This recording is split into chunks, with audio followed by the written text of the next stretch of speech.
ये जीवन जीने का तरीका विज्ञानाधिष्ठित हमारे यहाँ माना गया। जब मैं विज्ञानाधिष्ठित कहता हूं तो साइंटिफिक, ऐसा मेरा कहना है, क्योंकि दोनों साइंस है।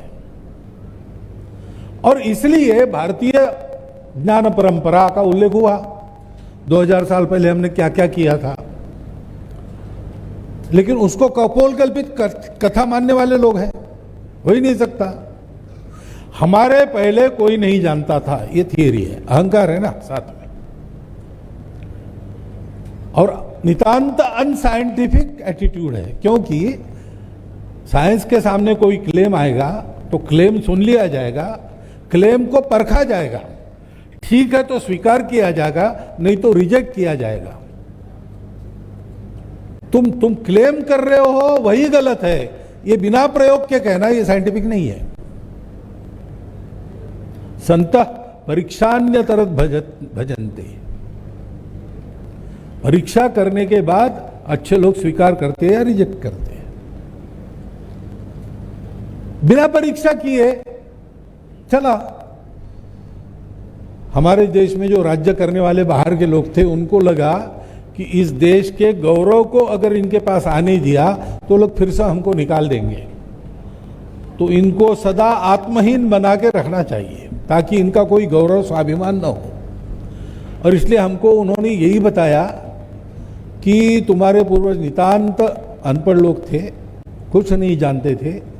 तुम्हारे वेद उपनिषद, जो सारा प्राचीन तुम्हारा ज्ञान भांडार है, चतुर्वेदा पुराणानि सर्वोपनिषद तथा रामायणम भारतम च गीता सद्दर्शनानि च जैनागमा त्रिपिटका गुरु ग्रंथ सतांगिरा, ये जो ज्ञान निधि है वो तुम्हारा ज्ञान निधि नहीं है, वो भांग की नशे में तुम्हारे लोग बड़बड़ाए उसको ही लिख के रखा है। तुम्हारे सारे ग्रंथों में को एक तरफ रखा और हमारी लाइब्रेरी का एक पुस्तक सामने लाया तो वो बहुत कम हल्का है। इस अहंकार के साथ हमको ये पढ़ाया गया कि है नहीं कुछ। लेकिन अब सोच रहे हैं बहुत कुछ है, मिलता है, तो कैसे खो जाओगा? तो एक मेथड है, पाया है और वो सत्य। आज के विज्ञान के निकषों पर भी वो सत्य है, अनुभव पर तो परंपरा से सत्य ही चल रहा है। तो मेथड से दो, लेकिन ये हमको पता नहीं था। ये विज्ञान आज का होता है, किनके पास होता है? ज्ञानी लोगों के पास होता है ना।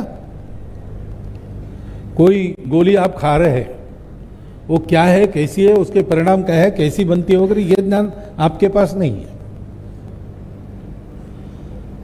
और वो ज्ञान बदलते रहता है। घी खाओ तो कोलेस्ट्रॉल बढ़ेगा, घी बंद कर रहे थे। अब आ गया कि गाय का घी खाने से ठीक होता है और देशी गाय का खाने से ठीक होता है। कहीं आ गया, यूट्यूब पर आ गया, हमने पढ़ लिया, तुरंत हमने घी शुरू कर दिया। कितने ही बातों में ऐसा ही चल रहा है।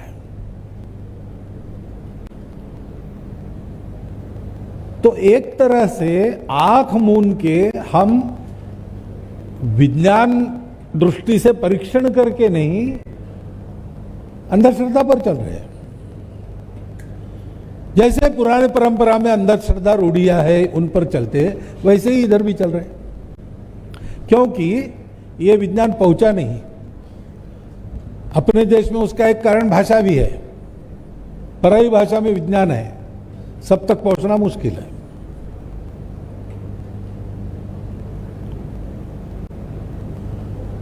और पहुंचा ही नहीं। अब हमारा जो ज्ञान है हमारी परंपरा का, उसके ये डिटेल्स नहीं, लेकिन उसका व्यावहारिक उपयोग करना नहीं करना, कैसे करना, इसका निर्णय प्रत्येक व्यक्ति कर सके, इतना ध्यान झोपड़ी तक भी पहुंचा है।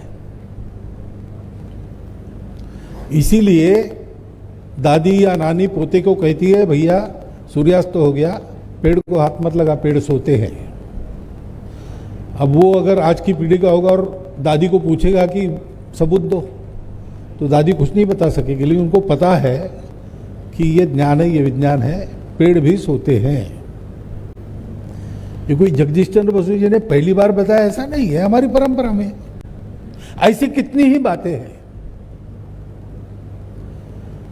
और इसलिए आज आवश्यकता है कि आधुनिक विज्ञान में जो कुछ लेने लायक है, और बहुत कुछ है, क्योंकि 3 फैक्टर्स हमारे पास भी थे, उनके पास भी थे, एक फैक्टर केवल हमारे पास है, उनके पास नहीं है।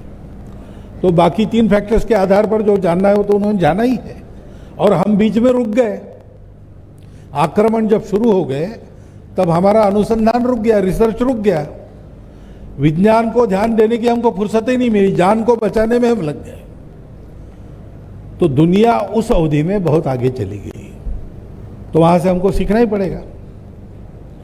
परंतु सीखते समय ये विवेक भी करना पड़ेगा कि ज्ञान उनके पास है, लेकिन ज्ञान का उपयोग कैसे करना इसकी बुद्धि हमारे पास है, उनके पास नहीं है।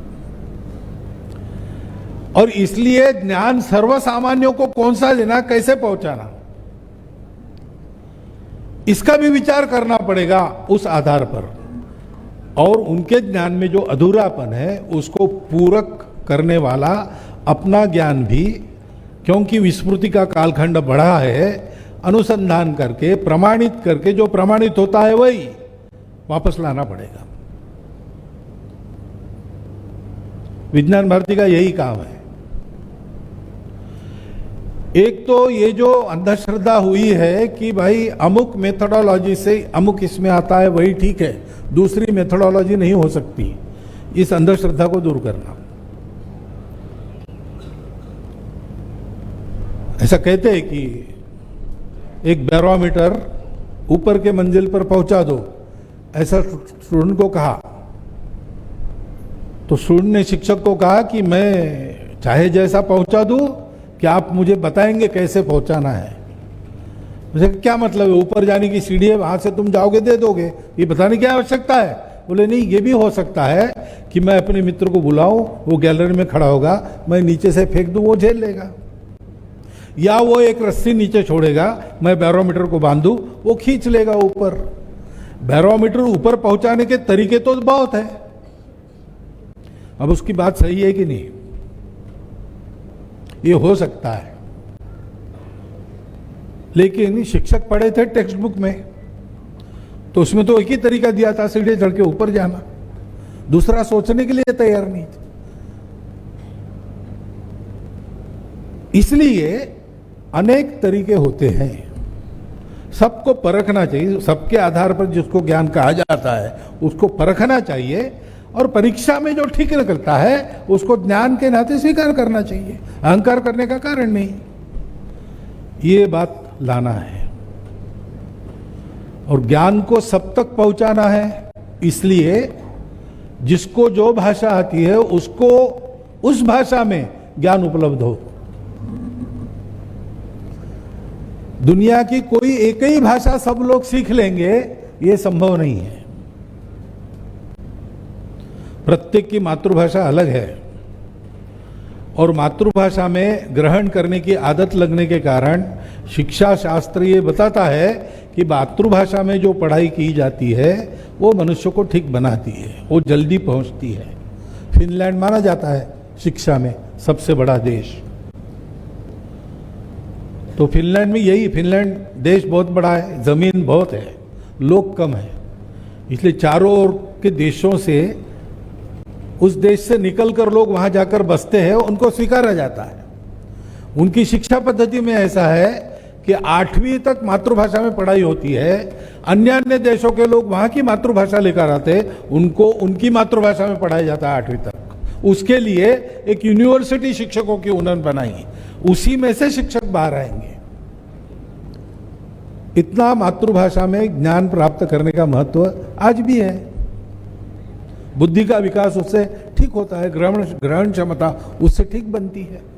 और हमारे लिए महत्व की बात है कि धर्म का भाव उसके कारण ही आता है। भाषा में भाव होता है, और जहां की जो विशेषता है वो उसी भाषा में पता चलती है। धर्म हमारी विशेषता है, भारतीय भाषाओं में उसके लिए शब्द है, अन्य भाषाओं में है नहीं। और इसलिए भारत की भाषाओं में इस विज्ञान को लोगों तक पहुंचाने का प्रबंध करना और उसके आधार पर विकास की जो हम कल्पना करेंगे उसमें इस दृष्टि को ध्यान में रखना। आजकल उसमें चर्चा होती है, पर्यावरण के बारे में चिंता होती है, सस्टेनेबिलिटी की बात होती है, परंतु मूल तो यहां है कि हमने यही मान लिया कि सारा जगत अलग अलग है, इसलिए everyone for himself, devil take the hindermost. भूत लगा 10 लोगों के पीछे तो मिलकर सामना किया नहीं, वो भाग गए, भागते भागते कहा कि भाई अब अपना अपना संभाल लो, पीछे रहेगा उसको भूत खाएगा। अब 10 लोग आगे और पीछे भूत, ये चला तो कोई ना कोई तो पीछे रहेगा ही, एक एक को खाते चला गया, 10वें को खा गया तो 9वां पीछे हो गया, उसको खा गया 8वां, ऐसा करते करते सबको खा लिया। दुनिया ऐसे नहीं जीती, दुनिया में सब लोग मिलकर रहते हैं क्योंकि सब जुड़े हैं। Existence unified, unity of existence, उसके आधार पर ही धर्म है, वो सत्य है जीवन का। और इसलिए सब रिलेटेड है, तो सब रिलेटेड है ये जानकर सबके लिए विकास होना चाहिए। माता बच्चे सहित बैठी है और भूख लगी है, कुछ खाने को दीजिए ऐसा कहती है, तो पूछते हैं लोग कि आपके लिए तो रोटी वगैरह सब है, बच्चे के लिए दूध लाना क्या, दांत नहीं है उसके। ऐसे हम सब लोग साथ रहते हैं, हमारे लिए ये चाहिए लेकिन उसके लिए ये चाहिए, वो है कि नहीं। ऐसे परस्पर चिंता, व्यक्ति को समाज की चिंता, व्यक्ति और समाज को मिलकर सृष्टि की चिंता, ऐसी चिंता करते हुए भौतिक आधार पर ही पूरे विश्व का एक सुसंपन्न जीवन विज्ञान निर्माण करने वाली विज्ञान दृष्टि और आध्यात्मिक आधार पर सबका विचार करके हमको आगे बढ़ना है। इसलिए साइंस बिल्कुल ठीक है, एथिक्स भी चाहिए, चाहे जैसे नहीं भाई। 4 छात्र गए आश्रम से पूरी विद्या करके, जंगल में से जा रहे थे, एक मरा हुआ कंकाल स्केलेटन दिखा, तो एक ने कहा कि मैंने एनाटॉमी पढ़ी गुरु के पास, मैं जानता हूं ये सिंह का कंकाल है। तो दूसरे ने कहा कि कंकाल देख के मैं कह सकता हूं कि वो भूख से मरा है। तीसरे ने कहा तुम ऐसे ही मरने के बाद पोस्टमार्टम करने से क्या फायदा, मैं तो इसको जिंदा कर सकता हूं, अभी दिखाता हूं। तो चौथे ने कहा ऐसा मत करो, वो मरने भूखा मरा है, जिंदा होगा तो खाएगा पहले अपने को। उसने नहीं, आप सबने विद्या दिखाई तो मैं, तो बोले फिर ठहरो, मैं अपनी विद्या दिखाता हूं। मैंने कुछ इतना नहीं सीखा, मैंने पेड़ पर चढ़ना सीखा है, और तुमने सीखा होगा तो तुम भी चढ़ जाओ। उनको नहीं आता था, ये पेड़ पर चढ़ गया, उसने शेर को जिंदा किया, शेर ने खा लिया। तो विवेक चाहिए, ज्ञान पिपासा है ठीक है, और ज्ञान को लेना भी चाहिए, परंतु ज्ञान भी किसके लिए है, क्यों है भाई, जानना भी क्यों है, सुख संतोष के लिए ही जानना है ना। और सुख संतोष तुम्हारा अकेले का नहीं है, सबका होगा तब तुम्हारा होगा। इस प्रकार से एक दृष्टि रखकर आज के विज्ञान का विचार करते हुए भारतीयों में इस वैज्ञानिक दृष्टि को उत्पन्न करना, क्योंकि पुरानी अंधश्रद्धाओं में फंसे लोगों को उनसे बाहर निकालना पड़ेगा, लेकिन नई अंधश्रद्धाओं में फंसे लोगों को भी उससे बाहर निकालना पड़ेगा। तो भारतीयों को यह वैज्ञानिक दृष्टि देकर, क्योंकि भारतीयों के पास उनके रक्त में ये धर्म दृष्टि है, उनका किया हुआ विकास ये चलेगा। अब कितने ही ये मंदिर है, पुराने पुराने मंदिर अपने यहां है। अभी ऐसा हुआ है हाल के समय में, जो सुनामी आई, तूफान आए, कई जगह ये एक्सपीरियंस है कि सब कुछ रह गया, मंदिर कायम रहे। तो ये आर्किटेक्चर है ना, और ये आर्किटेक्चर कितना विचार करके किया होगा, तब ये मंदिर खड़े रहे। 10,000 वर्षों से हमारी खेती हो रही है हमारे तरीके से, जमीन खराब नहीं हुई, अन्न विषयुक्त नहीं हुआ, कैंसर ट्रेन नहीं चली, और उत्पादन बढ़ाने के चक्कर में ये बाकी सारी बातें हो गई तो पंजाब से जयपुर कैंसर ट्रेन जाती है। हमारे डीएनए में ये विचार है, उसको जागरूक करना पड़ेगा, उसका बोध कराना पड़ेगा, वैज्ञानिक दृष्टि देनी पड़ेगी, तो भारत तो बड़ा होना तय है। इसलिए तय है कि वो समय की आवश्यकता है, क्योंकि बढ़े हुए भारत को केवल महाशक्ति नहीं बनना है, अपने बचाव के लिए शक्ति तो चाहिए, लेकिन हमको विश्व गुरु बनना है। विश्व को इन सारी समस्याओं से राहत दिलानी है। ये काम कर सकने वाला भारत खड़ा करने के लिए, जैसे भौतिक विकास एक के बाद एक अच्छा हो रहा है, आगे भी होगा, आर्थिक दृष्टि से हम शक्ति बनेंगे, सामरिक दृष्टि से शक्ति बनेंगे, ज्ञान के दृष्टि से भी हम शक्ति संपन्न होंगे, वैसे धर्म की दृष्टि लेकर स्वयं केवल शक्ति संपन्न नहीं होंगे, संपूर्ण दुनिया को नई शक्ति देंगे, नई दृष्टि देंगे, जिससे परस्पर सहयोग से सारा राष्ट्रकुल मानवता को लेकर सृष्टि के साथ मित्र होकर चलेगा और दुनिया एक नई सुखी सुंदर दुनिया बनेगी। इतने महत् कार्य की एक छोटी सी शुरुआत विज्ञान भारती है। ये जानकर आप सब लोग इस काम को आगे बढ़ाइए, इतनी प्रार्थना करता हूं। और मैं कितना वैज्ञानिक हूं मुझे पता नहीं, लेकिन वैज्ञानिकों के सामने भाषण करने को कहा तो किया, उसको उसमें जो ठीक है वो स्वीकार कीजिए, ऐसी प्रार्थना करता हूं। आपको धन्यवाद देता हूं। मेरे 4 शब्द समाप्त।